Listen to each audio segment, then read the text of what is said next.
आज का motivational video है। यदि आप वक्त की कद्र करते हैं तो वक्त आपकी कद्र करता ही करता है। निश्चित रूप से जान लीजिए कि यदि जीवन में आप वक्त को महत्व देते हैं तो वक्त आपको भी महत्व देता है। चाहे जीवन में वक्त का कोई भी उतार चढ़ाव हो, चाहे वो वक्त में बहुत अच्छा समय चल रहा हो या ख़राब समय चल रहा हो, लेकिन आपको वक्त की कद्र करनी है। जो भी वक्त है वह उसके साथ चलना पड़ेगा, उसी के साथ जुड़ना पड़ेगा, उसी के साथ बढ़ना पड़ेगा। यही वक्त सिखाता है और यही वक्त का नियम है। और वक्त आपको उसका रिजल्ट देता ही देता है। चाहे आपके जीवित रहने पर भी दे सकता है, आपके मरने पर भी दे सकता है। आप देख सकते हैं कि इतने इस कंडीशन में लोग थे जहाँ पर कोई कल्पना नहीं कर सकता कि इस व्यक्ति को इस लेवल का जो है वो सम्मान मिल सकता है, या कुछ भी उसको स्थान मिल सकता है, उसकी कोई कल्पना नहीं कर सकता। लेकिन ये वक्त है जो सबको देखता है, सबको परखता है और उसके बाद उसको उसकी कद्र भी करता है। निश्चित रूप से वक्त आपकी कद्र करता है यदि आप वक्त की कद्र करते हैं तो। आप देखते हैं जब कबीर का नाम लिया जाता है तो क्यों लिया जाता है? क्योंकि जो कबीर ने काम किया वो कोई नहीं कर सकता। जो परिस्थितियाँ थी उनकी, उसमें कहीं भी ऐसा कुछ नहीं था जहाँ वो अपने आप को जीवन की उन चीज़ों में देख पाते जो जीवन की उन चीज़ों को परखने के लिए उनको प्रकृति ने बाध्य किया था, जो उन्होंने साहित्य में लिखा है। यानी उनका साहित्य से जुड़ाव होना ही नहीं चाहिए था। जो उनकी परिस्थिति थी, उनका जीवन तो बिल्कुल एक अलग तरीके से चल रहा था, जहाँ किसी तरीके से साहित्य का और कबीर का कोई संबंध नहीं दिखाई देता। साहित्य के जो उनका ज्ञान का लेवल है वो दिखाई नहीं देता कि इस चीज़ में रहते हुए व्यक्ति को ये ज्ञान भी हो सकता है, क्योंकि ना तो उनके पास समय था उसको देने के लिए, ना परिस्थितियाँ थी, ना उनका जन्म ही ऐसे परिवार में हुआ था जहाँ पर किसी तरीके की ज्ञान की, विवेक की बातें भी की जाती हैं। लेकिन जिसको चाह है उसको राह मिलती ही मिलती है। वो अपने उस जीवन में से उस वक्त को निकाल ही लेता है जो उसके लिए महत्वपूर्ण है। महत्वपूर्ण जिसको व्यक्ति समझेगा उसके लिए वो समय निकाल लेगा। और वो निकाल करके उन्होंने चुना क्या? उन्होंने संसार की उन चीज़ों को चुनने की कोशिश की जिनके द्वारा समाज में अमानवीयता जो है फैलाई जाती है। उन चीज़ों को चुन करके अपनी कविताओं में उन्होंने रोना शुरू किया। देखते तो सभी हैं ना, चाहे बुद्ध का साहित्य हो या किसी तरीके का साहित्य हो। पहले ऐसा तो था नहीं उनके पास कि किताबें थी जिनको वो पढ़ रहे थे। किताबें नहीं थी, लेकिन वो लोगों के मुख से जो चीज़ें सुनते थे उनको इतने ध्यान से सुनते थे, उन चीज़ों पर ध्यान देते थे, उन बातों पर ध्यान देते थे जो समाज की महत्वपूर्ण बातें थी। उसके बाद उनका दिमाग में वो मंथन चलता था जो निष्कर्ष के रूप में उनके दोहों में, उनके साहित्य में झलकता है। तो वो आया। जब हम तुलसीदास की बात करते हैं, तुलसीदास का रामचरितमानस इतना प्रसिद्ध हुआ, इतना आज उसको जो है एक जो ग्रंथ है उसको जो हम महत्व देते हैं वो हम रामायण से भी कहीं ज़्यादा देते हैं। क्यों देते हैं? क्योंकि उसमें उन्होंने एक सरलता के साथ राम के जीवन को इस तरह पिरो दिया जिस तरीके से एक माला में फूल पिरोए हों। लोगों को पता भी नहीं लगता, और वो जब व्यक्ति पढ़ना शुरू करता है धीरे धीरे वो उनके जीवन में उतरते चले जाते हैं, वो जीवन के साथ जुड़ता चला जाता है। वो सारी अच्छी चीज़ें, जो वो सारा जीवन का जो सार है, जो वो बताना चाहते थे, जो रामायण में दो चीज़ की समस्या थी, एक संस्कृत की समस्या, दूसरे लोगों के पास पहुंचाने तक की समस्या, वो तुलसीदास ने पूरी कर दी। तुलसीदास की जब रामचरितमानस को पढ़ते हैं तो एक सामान्य क्या, एक नारी जो सिर्फ इतना ही पढ़ी है कि वो अक्षर ज्ञान जानती है, उस अक्षर ज्ञान के माध्यम से जब वो उसको प्रतिदिन पढ़ना शुरू करती है, वो समझ लेती है आज की बात नहीं है ये, कल ये उस समय की बात है जब महिलाएं शिक्षित नहीं होती थी, सिर्फ इतना ही ज्ञान उनको कर दिया जाता था, वो चिट्ठी लिख सकें अपने पिता को, उतने ही ज्ञान से वो उस रामचरितमानस के एक एक शब्द का अर्थ निकाल लेती थी। क्यों? क्योंकि जैसे ही आप उसको पढ़ना शुरू करते हैं वो अपने आप अर्थ देना शुरू कर देता है, आपके जीवन में उसके भाव उतरना शुरू हो जाते हैं, उसके अर्थ उतरना शुरू होते हैं, आपके जीवन में बदलाव शुरू हो जाता है। क्यों? क्योंकि वो चीज़ जीवन की सत्यता से जुड़ी हुई है, इसलिए उतरती है वो। जहाँ जहाँ सत्य होगा वो साकार होकर के व्यक्ति में उतर जाएगा, तो वो इसलिए उतर जाती है क्योंकि वो सत्य पर आ गए। वक्त बहुत कीमती है, वक्त कभी लौट नहीं सकता।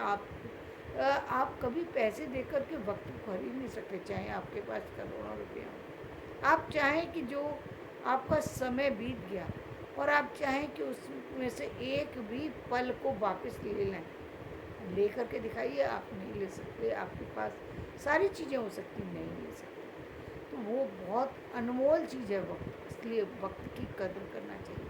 अब परिस्थितियाँ तो एक समय के बाद चली जाती हैं, एक समय के बाद जो भी चीज़ है जीवन में, चाहे वो दुख है या सुख है, वो जाना ही है। और ना भी जाए तो भी आप उसमें कुछ कर नहीं सकते। मान लीजिए आप ले कर के ही उस वक्त को चल रहे हैं, बहुत बार ऐसा होता है। व्यक्ति कुछ चीज़ों के दर्द को कुछ उनको नहीं बुला सकता, लेकिन फिर भी आपको वक्त के साथ ही चलना पड़ेगा, चाहे आप बुला पा रहे हैं या नहीं। ये मायने नहीं रखता, बात ये है कि आप चल कैसे रहे। आपको चलना फिर भी है, आप और बिना रुके चलना है, बिना किसी जो कहते हैं, जो लोग आपने देखा होगा, लोग समस्या नहीं होती है, समस्याएं पैदा कर देते हैं। और एक वो व्यक्ति होता है जो समस्याएं होती हैं लेकिन समस्याओं का समाधान कर देता है, या समाधान ना भी करे, उन समस्याओं के साथ चलता रहता है, रुकता नहीं है। और यही जीवन का खेल है कि व्यक्ति चले, वक्त को पकड़े रखे, वक्त को पकड़ करके काम करे, वक्त के साथ आगे बढ़े। क्योंकि जो चीज़ें छूट गई वो आपके हाथ में आने वाली अब नहीं है, चाहे वो संसार की कोई भी चीज़ें हैं, वो नहीं आएंगी।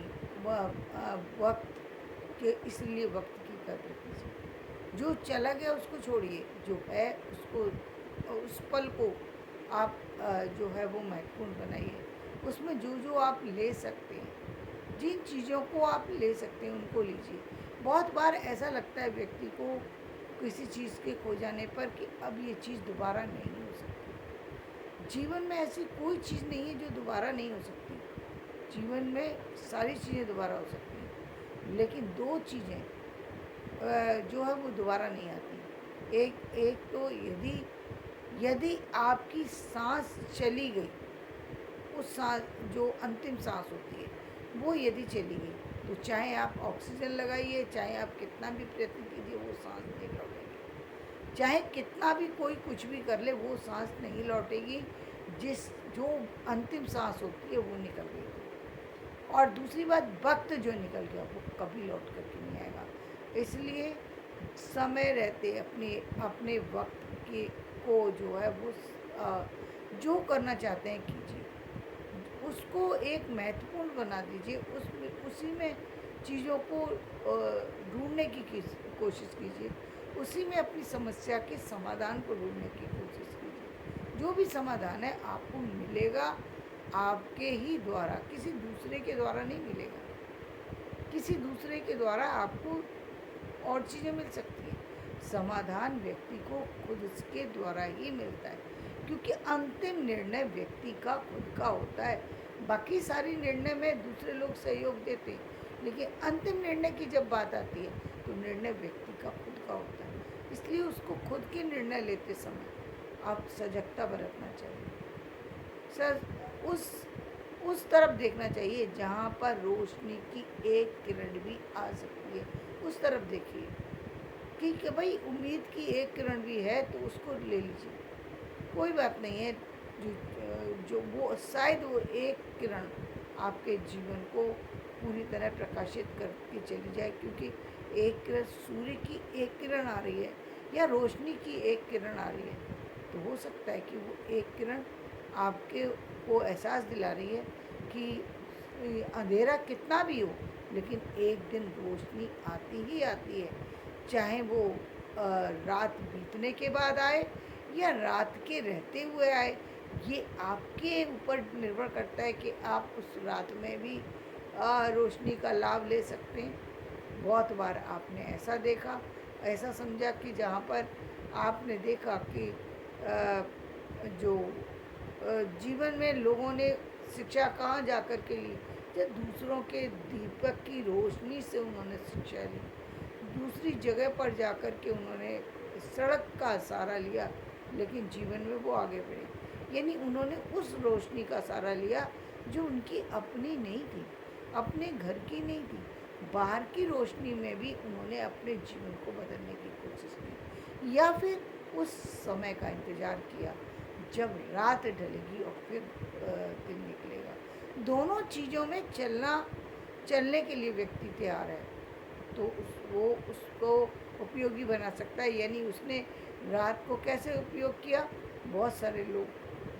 जो पहले लोग थे वो क्या करते थे, रात की चांदनी में, जब आप याद कीजिए पहले एक समय ऐसा होता था लोग छत पर सोया करते थे, तो वो सोचा करते थे, चिंतन किया करते थे, बहुत सारी चीज़ों का चिंतन करते थे। चिंतन करने पर तो रोक नहीं है ना, आप किसी काम को नहीं कर सकते, मान लिया कि आप ऐसे काम नहीं कर सकते जो रोशनी पर निर्भर हैं, लेकिन चिंतन पर तो कोई चीज़ की रोक नहीं है ना, चिंतन कर सकते हैं आप, और चिंतन में आप उन सारी चीज़ों को खोज सकते हैं जो आप जीवन में कर सकते हैं। जीवन में बहुत सारी समस्याओं का समाधान आपको चिंतन के माध्यम से मिलता है, इसीलिए कहा गया मौन रहना चाहिए। मौन रहने पर व्यक्ति को बहुत लाभ होता है। पहली बात तो ये, जो उसके अंदर जो इतनी सारी नेगेटिविटी है वो इसलिए आई है कि वो बहुत ज़्यादा अपनी एनर्जी को अ, देता है और बहुत सारी नेगेटिव एनर्जी को लेता है। दोनों चीज़ें हैं। नेगेटिव एनर्जी कैसे ले रहा है कि भाई लोगों के पास जा रहा है, बिना किसी बात के बैठ रहा है, तो लोग जो भी बोल रहे हैं वो उसके लिए उपयोगी है या अनुपयोगी है, वो उसको सुन रहा है।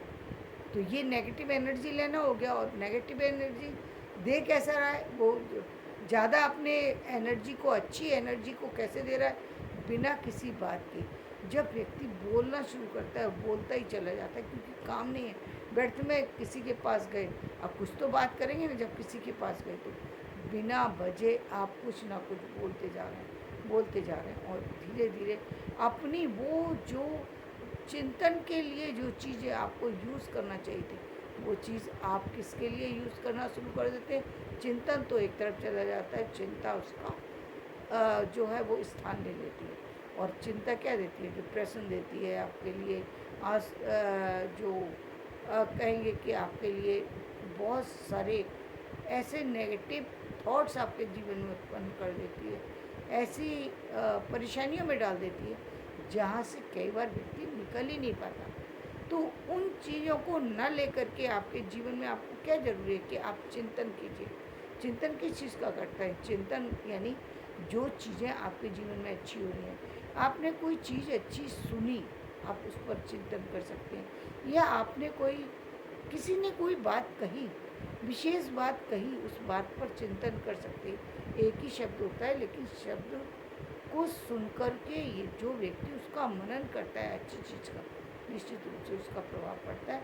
और जितने भी चाहे वो विवेकानंद की बात कीजिए या किसी की भी बात कीजिए, जो लोग संसार में कुछ कर पाए हैं, उन्होंने विवेक को जागृत रखा। और विवेक कब जागृत होगा, जब आप चिंतन करेंगे, तब विवेक जागृत होगा। तो चिंतन करने की ज़रूरत है। चिंतन आप तभी कर सकते, तो रात का उपयोग उन्होंने क्या किया, चिंतन करने में। और फिर उसका दूसरा सदुपयोग क्या किया कि उन्होंने एक निश्चित टाइम दे दिया कि भाई 8 बजे सो जाना है, सुबह 4 बजे उठ जाना है। तो 4 बजे से लेकर के सुबह वो पूरा 8 घंटे सो भी लेते थे, 2 घंटे जो अपने जो भी नित्य कर्म होते थे उनसे वो निवृत्त हो जाते थे, यानी सुबह 6 बजे तक वो पूरी तरह से अपने आप को जो है हर तरीके से अपने जीवन में एक पॉजिटिविटी लेकर के आ जाते थे। उसके बाद अपना जो खाने पीने का काम है वो भी 1 डेढ़ घंटे में हो जाता था, क्योंकि पहले लोग इतना ज़्यादा तो चीज़ें बनाते नहीं थे, सीधे रोटी बनाई और सब्जी बनाई सादा सी, तो सीधे 8 बजे तक उनका सुबह का खाना पीना ख़त्म। अब वो लोग उस चीज़ का उपयोग अब कर रहे हैं। वो दिन का उपयोग, फिर वो पूरे दिन का उपयोग इस तरीके से करते थे कि उन